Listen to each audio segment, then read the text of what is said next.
Yes, on ourselves. Actually, so we are not allowed over here. Hey! Videos and everything, and Why not? not allowed to. It's from our boss, and we are getting ready. Just shush, His bro. boss. Just shush. His boss called him. Sorry, bro, we can't Just actually. shush.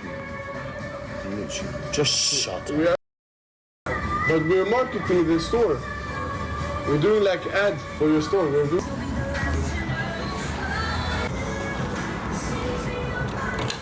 No.